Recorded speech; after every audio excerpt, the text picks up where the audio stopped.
Hey folks, it's Maxie here and welcome to another TEW2020 video. You join us a week and a bit away from Double or Nothing, and we have another instalment of Lightning, which takes us that wee bit closer to concluding our match card. We progressed quite a few of the feuds on in this show, and I feel like there's a few matches that get added to Double or Nothing. Some that, again, takes away the realism of the save, but I still feel like we have to treat it like it is a SummerSlam. We have to treat it like it's a big deal, and we are going all out, no pun intended, with this Double or Nothing pay-per-view. Of course, we'll consider All Out as our WrestleMania. So without further ado, we'll dive in, quite a bit to cover. So as always, thanks for tuning in. Let's get this show on the road with some Lightning. So we're live from Terre Haute, however that's pronounced, in Indiana. I've probably butchered that horribly. And time for a dark portion of the show. We have Chris Statlander defeating Indy Hartwell. That was a 45 rated matchup, so a good win for the Alien. But we had the team of Axel Dieter Jr. and David Finlay Jr. pick up a rare victory as they defeated the Seidel brothers. This was a 50 rated matchup there, so a good win for Axel Dieter and David. We had some fatal 4-way women's action, including a debut for Maria Manic. Still not sure what we're going to do with her. We'll just give her old school heel gimmick, but I think we'll have her a lot of appearances on Dark before we decide to really push her forward. But the Fatal 4-Way saw Thunder Rosa pick up the win over Mia Yim, Maria Manic and Nyla Rose. Thunder Rosa with a pinfall on the departing Nyla Rose, and that was a very solid 54 rated match up there. Thunder Rosa's getting better and better, and shout out to Mia Yim. That 58 is pretty damn impressive. That's probably main roster worthy. We had a quick matchup that took 5 minutes and 23 as Sir Brody Lee demolishes Michael Nakazawa. Michael Nakazawa's off his game. His 20 to Sir Brody Lee's 90 resulted in a 65 rated matchup. And we had Orange Cassidy pick up the win over Eli Dragunov in 14:05 with a super kick. This generated a 63 rated matchup. On to the show itself, and we went a bit more risky. So instead of going for our Knockout the Park 100, we've decided to have a segment that's given us an 85, which has brought 3 feuds together. So we start off, Cody Rhodes in the ring, and he says he knows Kenny is in the building. Now unfortunately, because of the strict situation with AEW, no member of the Dynamite brand can make it, so he's safe tonight from Cody's faction. But it says Dynamite, Kenny Omega is going to be a hunted man from the 3 members of the New Age Horsemen, as Cody will set them on him. Because obviously they've got that big matchup at Double or Nothing. We end up having Moxley coming out and he just says, well, it's all cool and well. This is Lightning, this is Jon Moxley's show. We're not having you guys hogging all the spotlight, taking up the time. I've got a problem with Sombra, Almas, any more of this Cody Rhodes, Kenny Omega, you can have a problem with me. Just to let people know, in 10 days time, La Sombra, I don't even know where the hell I'm going to in Los Angeles, just somewhere, but I am going to throw you about the place, and all the celebrities and all that around those streets can just see the beating that I'm going to give you. La Sombra just comes out, just actually ready to start laughing before he is interrupted by Mercedes Varnado, and he says, well, this is all great, you are all getting all the time, where's the spotlight on the women's division, a division that is going to start thriving here in All Elite Wrestling. Me and Saraya are going to tear the house down, and I'm going to show why not only am I just the best female wrestler in the company, but the best wrestler, period. This gives a wee smirk from La Sombra. Mercedes asks him, you got a lot of problem with me? And he just says, no, I just feel you're not the best women's wrestler in the world, for obvious reasons. After this, Saraya comes out and she just says, well, she actually agrees with Mercedes for one thing, with what she said, but she doesn't agree with her principles, she doesn't agree with all the underhanded tactics she uses, which sees obviously the Fashion Empire get involved, the likes of Peter Avalon, Chelsea Green, Deonna Purrazzo and Dr. Britt Baker. Arguments go back and forth before we then have a match graphic come out, and that confirms that TK has assigned a 6-person main event for this evening, which will see Kenny Omega team up with Jon Moxley and Saraya to take on the team of Cody Rhodes, Sombra, Almas and Mercedes Varnado. So giving the women a spotlight in the main event, but at the same time trying to get that a 90 rated show in the main event if we can. So 3 feuds, and I like the fact that everyone there worked well off script, even the women. That's brilliant, so we know they too can carry a promo. First matchup of the night was Subpar Wrestling and Little Heat as Scorpio Sky picks up a win over Max Caster in 8:30 with the blackout. A 67 here, Caster having a few singles matches while Anthony Bowens is injured, and Scorpio Sky reaching for the sky with a very good performance. The result of this just leaves a promo with Scorpio Sky. He says 10 days away from Double or Nothing, there's still no contender stepping forward. Wherever you are, you better show up in next week, Lightning. I am not sitting off this card. And that's a 71 rated matchup. If anything, it highlights how maybe lacking in depth my AEW live picture is at the moment, compared to the TNT division, which is thriving on Dynamite. Just wanted to showcase some of the tag teams here. So we had a fatal 4-way tag match, although to be fair, Alan Angels and Cody Vance, technically not a tag team in this save yet, but we put them together just for a 4th team. With the Hardys defeat Undisputed Honor and the Hybrid 2 and Angels and Vance, when Matt Hardy got the pinfall over Angels with the Twist of Fate. A 64 here, so a good spotlight I would say for Alan Angels and Cody Vance. Matt probably needs victories more than anyone else to get momentum. Or maybe the Hybrid 2 do eventually, but at the moment we are pushing the Hardys and Undisputed Honor, and a 64 was a good showcase of our tag team division. Moving into more action, Dr. Britt Baker defeats Maki Ito in 6-14 by pinfall, a 32. This would have been a lot better, although the crowd were turned off by having a match with pre-show workers. We need to get them over, we need to give them that spotlight. That is why they are on at Dynamite facing each other.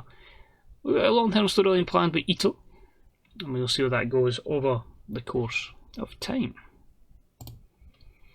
More tag team action is about that had good wrestling and a decent reaction from the crowd. Saw the Inner Circle's Sammy Guevara and JK, the 2 remaining members of the Inner Circle, defeat the Motorcycle Machine Guns in 10:08 when Sammy pinned Alex Shelley with a 6:30.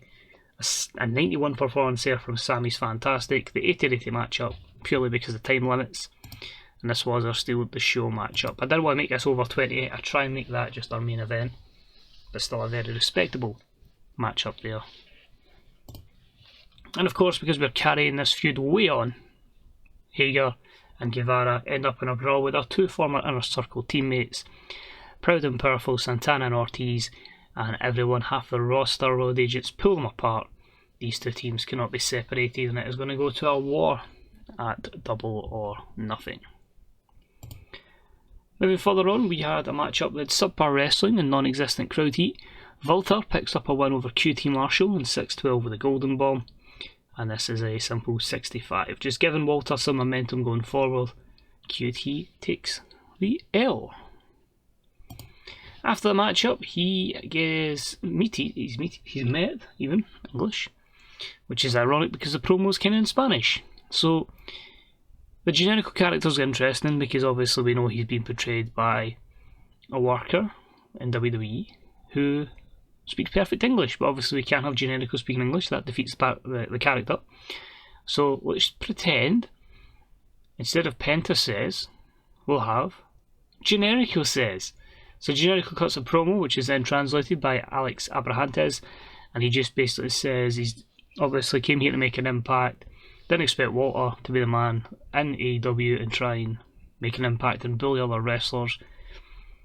Pissed off at being beaten down last week, but he will do it for all those little orphans in Tijuana or whatever it is in Mexico, and he will do the luchadors proud. So he is saying, Walter, you've picked a battle with the wrong luchador, and El Generico will get his revenge at Double or Nothing. 68. Then a Pat coming out, and he cuts a promo and just saying it's an absolute travesty that, you know, ever since losing the World Championship, there's not really been any creative plans for him. How the hell does that happen? Former World Champion should be having matches, and it absolutely has to be on the Double or Nothing card. So he wants a matchup. He doesn't just want a normal matchup at Double or Nothing. He wants to face one of the best in the world. A massive name.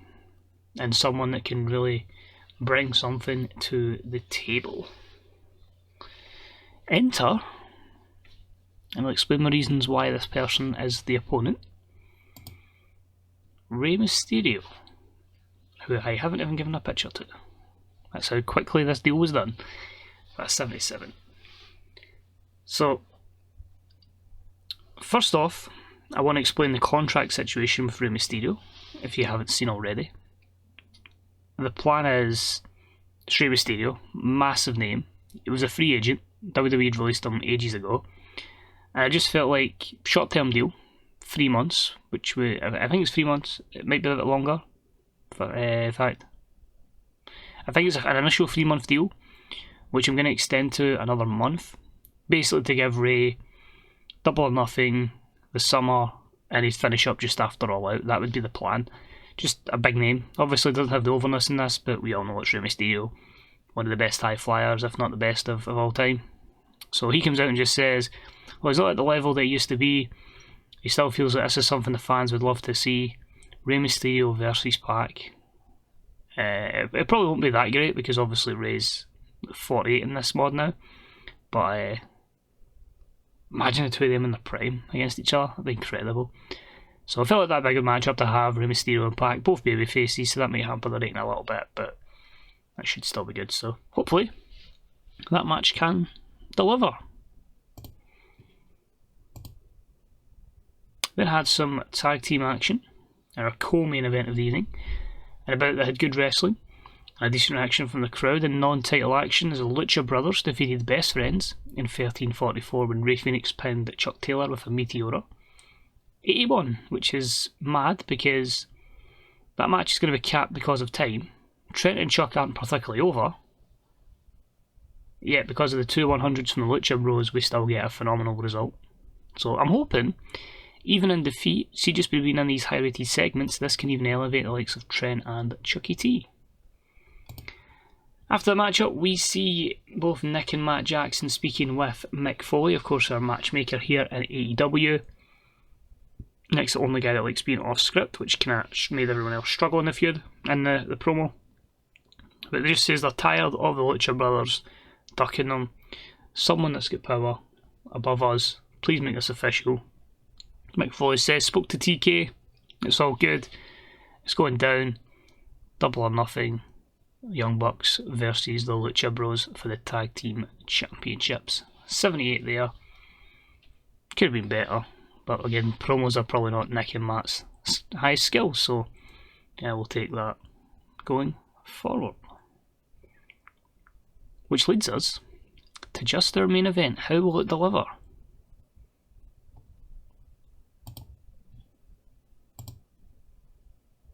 Well, I'm not going to lie, that has actually surpassed my expectations. I did not expect that. I was kind of thinking we maybe see about an 82 and 83, but the fact that an 89, I hope that can only benefit Saraya and Mercedes going forward. Our matchup was superb. The team of Kenny Omega, Jon Moxley and Saraya defeat Cody Rhodes, La Sombra and Mercedes Varnado in 24:51 when Cody Rhodes was counted out while fighting Kenny Omega. So the win for the babyfaces because Cody just decided he didn't want a piece of Kenny. Mercedes was the weak link here, even though she got a 67, so I think someone we can certainly work on. She's far better than that, we just need to get her overness up. But an 89, I think the show itself will probably be about an 85, 86, but that's still great to get that kind of thing. 3 hot feuds going, and I'm really, really happy with that one. That's great to see the ladies involved in such a marquee match. Overall, 86, so that's obviously the 85 promo, 89 main event. A show which built up a good bit in the mid-card, an upper mid-card going into Double or Nothing, and we increase our popularity in the 30 regions out with of the North American region. Although to be fair, maybe a bit of Mexico in that. So what will you look here? Because I really have the pressure of the next week of making sure every person is on the card that I want to be on the card. And there's a few that I haven't quite given a program to, and they've got like a month to do it. A week to do it even, sorry. So, Lightning was awesome, fantastic reviews. Rush Toro Blanco and the Advantagers win the Trios Championships. Sumi Sakai is to say farewell, she'll be retiring. Lacey Evans to get a contract extension with WWE. Extensions for Chris Sabin to Impact. Nia Jax goes to Ring of Honor on an exclusive written deal. Lana Austin goes to a handshake deal to Impact. So a lot of their workers work for Impact. But that can only be... See, I've got a lot of them on handshake deals that are like lower down the card, and I feel like it's a good sign. They may lose overness at time, which is true. But I'm hoping the more matches they have, like psychology can develop and just their skill set can make them a better worker. And she wants a pay request from us, that's fine, that's cool. Yeah, that's happening, hopefully. She's retired, but we managed to get Paige out of retirement. Can we do it with Kana? And Sean Spears, just a contract extension. Marty Scurll-Levinson, good riddance. Olivia Bates will be going, she's got WWE as well. Nyla Rose got WWE. And then obviously we were extending the contract of Sean Spears, and we'll probably do so for the likes of Tay Conti, Ric Flair, a lot of these short-term deals that probably, truthfully, have worked out a lot better than we expected. Whoa, that's a lot, so I didn't delete them from the night before. We're fine. It's not that bad. So Chris Sabin extends his deal, we know about that. Maki Ito, Impact as well, that's cool. Anthony Bowens is back from injury. It's just confirming the stuff with Colt Cabana and Lana Austin going to Impact and PWG. Layla Hirsch is left, we know about that one. Actually, the only one I need to see is, 6.83. So it just shows you how much viewers we get because we have really put our money in the US market. So ratings are high, which is good.